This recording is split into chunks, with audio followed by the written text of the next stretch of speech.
ITR file કરતી વખતે સાવધાન. એક નાની ભૂલ પણ બહુ ભારે પડી શકે છે. ચાલો જોઈએ કેવી રીતે. આવકવેરા રિટર્નમાં ભૂલ અને સીધો 200% સુધીનો દંડ. હા, નિયમો હવે ઘણા કડક થઈ ગયા છે. જાણી જોઈને ખોટી માહિતી આપી કે આવક છુપાવી તો ટેક્સ પર 200%નો દંડ પાક્કો સમજો. હવે વિભાગ ભૂલને બે રીતે જુએ છે: અજાણતા થયેલી ભૂલ અને જાણી જોઈને કરેલી છેતરપિંડી. બંનેના પરિણામો બહુ અલગ છે. જો આવક ભૂલથી ઓછી બતાવી હોય તો પણ ભરવાપાત્ર ટેક્સના 50% સુધીનો દંડ લાગી શકે છે. પણ જો એ સાબિત થઈ ગયું કે આવક જાણી જોઈને ખોટી બતાવી છે તો દંડ સીધો 200% થઈ જાય છે. માત્ર ખોટી માહિતી જ નહીં, મોડું રિટર્ન ભરવું પણ મોંઘું પડે છે. સમયસર ફાઇલિંગ એટલું જ જરૂરી છે. ડેડલાઇન ચૂકી ગયા તો 5,000 સુધીની લેટ ફી ભરવી પડી શકે છે. હા, જેમની વાર્ષિક આવક 5 લાખ રૂપિયાથી ઓછી છે એમને થોડી રાહત છે. ફી 1,000 રૂપિયા સુધી છે. અને ટીડીએસ સ્ટેટમેન્ટ સમયસર જમા કરાવવાનું ભૂલ્યા તો રોજનો 200 રૂપિયાનો દંડ લાગે છે. અહીં દંડની આખી યાદી છે, પણ ધ્યાન રાખજો, ન ચૂકવેલા ટેક્સ પર તો 100% સુધીનો દંડ છે. પણ શું થાય જો વિભાગ પોતે જ છુપાવેલી આવક શોધી કાઢે? ત્યારે તો વાત ઘણી ગંભીર બની જાય છે. આવી સ્થિતિમાં દંડ 10%થી 60% સુધીનો હોય છે.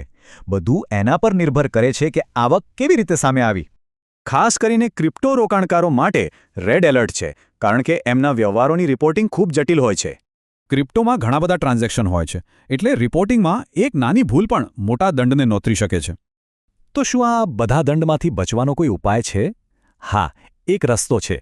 જો ભૂલ માટે કોઈ વાજબી કારણ હોય તો.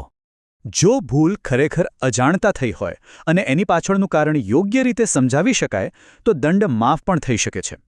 તો સાર એ છે કે ચોકસાઈ, સમયસરતા અને પારદર્શિતા, આ 3 મંત્ર દંડથી બચાવી શકે છે. તો રિટર્ન ફાઇલ કરતા પહેલા એક સવાલ મનમાં જરૂર ઉઠવો જોઈએ: શું રિટર્ન ખરેખર પારદર્શક છે? આઈટીઆર ફાઇલ કરતી વખતે સાવધાન. એક નાની ભૂલ પણ બહુ ભારે પડી શકે છે. ચાલો જોઈએ કેવી રીતે. આવકવેરા રિટર્નમાં ભૂલ અને સીધો 200% સુધીનો દંડ. હા, નિયમો હવે ઘણા કડક થઈ ગયા છે. જાણી જોઈને ખોટી માહિતી આપી કે આવક છુપાવી તો ટેક્સ પર 200%નો દંડ પાક્કો સમજો. હવે વિભાગ ભૂલને બે રીતે જુએ છે: અજાણતા થયેલી ભૂલ અને જાણી જોઈને કરેલી છેતરપિંડી. બંનેના પરિણામો બહુ અલગ છે. જો આવક ભૂલથી ઓછી બતાવી હોય તો પણ ભરવાપાત્ર ટેક્સના 50% સુધીનો દંડ લાગી શકે છે. પણ જો એ સાબિત થઈ ગયું કે આવક જાણી જોઈને ખોટી બતાવી છે તો દંડ સીધો 200% થઈ જાય છે. માત્ર ખોટી માહિતી જ નહીં, મોડું રિટર્ન ભરવું પણ મોંઘું પડે છે. સમયસર ફાઇલિંગ એટલું જ જરૂરી છે. ડેડલાઇન ચૂકી ગયા તો 5,000 સુધીની લેટ ફી ભરવી પડી શકે છે. હા, જેમની વાર્ષિક આવક 5 લાખ રૂપિયાથી ઓછી છે એમને થોડી રાહત છે. ફી 1,000 રૂપિયા સુધી છે. અને ટીડીએસ સ્ટેટમેન્ટ સમયસર જમા કરાવવાનું ભૂલ્યા તો રોજનો 200 રૂપિયાનો દંડ લાગે છે. અહીં દંડની આખી યાદી છે, પણ ધ્યાન રાખજો, ન ચૂકવેલા ટેક્સ પર તો 100% સુધીનો દંડ છે. પણ શું થાય જો વિભાગ પોતે જ છુપાવેલી આવક શોધી કાઢે? ત્યારે તો વાત ઘણી ગંભીર બની જાય છે. આવી સ્થિતિમાં દંડ 10%થી 60% સુધીનો હોય છે. બધું એના પર નિર્ભર કરે છે કે આવક કેવી રીતે સામે આવી. ખાસ કરીને ક્રિપ્ટો રોકાણકારો માટે રેડ એલર્ટ છે, કારણ કે એમના વ્યવહારોની રિપોર્ટિંગ ખૂબ જટિલ હોય છે. ક્રિપ્ટોમાં ઘણા બધા ટ્રાન્ઝેક્શન હોય છે, એટલે રિપોર્ટિંગમાં એક નાની ભૂલ પણ મોટા દંડને નોતરી શકે છે. તો શું આ બધા દંડમાંથી બચવાનો કોઈ ઉપાય છે? હા, એક રસ્તો છે. જો ભૂલ માટે કોઈ વાજબી કારણ હોય તો. જો ભૂલ ખરેખર અજાણતા થઈ હોય અને એની પાછળનું કારણ યોગ્ય રીતે સમજાવી શકાય તો દંડ માફ પણ થઈ શકે છે.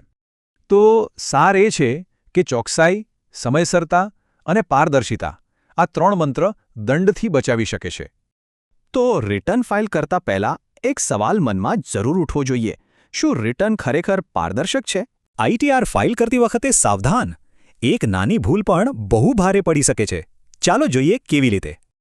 આવકવેરા રિટર્નમાં ભૂલ અને સીધો 200% સુધીનો દંડ. હા, નિયમો હવે ઘણા કડક થઈ ગયા છે. જાણી જોઈને ખોટી માહિતી આપી કે આવક છુપાવી તો ટેક્સ પર 200%નો દંડ પાક્કો સમજો. હવે વિભાગ ભૂલને બે રીતે જુએ છે: અજાણતા થયેલી ભૂલ અને જાણી જોઈને કરેલી છેતરપિંડી. બંનેના પરિણામો બહુ અલગ છે. જો આવક ભૂલથી ઓછી બતાવી હોય તો પણ ભરવાપાત્ર ટેક્સના 50% સુધીનો દંડ લાગી શકે છે. પણ જો એ સાબિત થઈ ગયું કે આવક જાણી જોઈને ખોટી બતાવી છે તો દંડ સીધો 200% થઈ જાય છે. માત્ર ખોટી માહિતી જ નહીં, મોડું રિટર્ન ભરવું પણ મોંઘું પડે છે. સમયસર ફાઇલિંગ એટલું જ જરૂરી છે. ડેડલાઇન ચૂકી ગયા તો 5,000 સુધીની લેટ ફી ભરવી પડી શકે છે. હા, જેમની વાર્ષિક આવક 5 લાખ રૂપિયાથી ઓછી છે એમને થોડી રાહત છે. ફી 1,000 રૂપિયા સુધી જ છે. અને ટીડીએસ સ્ટેટમેન્ટ સમયસર જમા કરાવવાનું ભૂલ્યા તો રોજનો 200 રૂપિયાનો દંડ લાગે છે.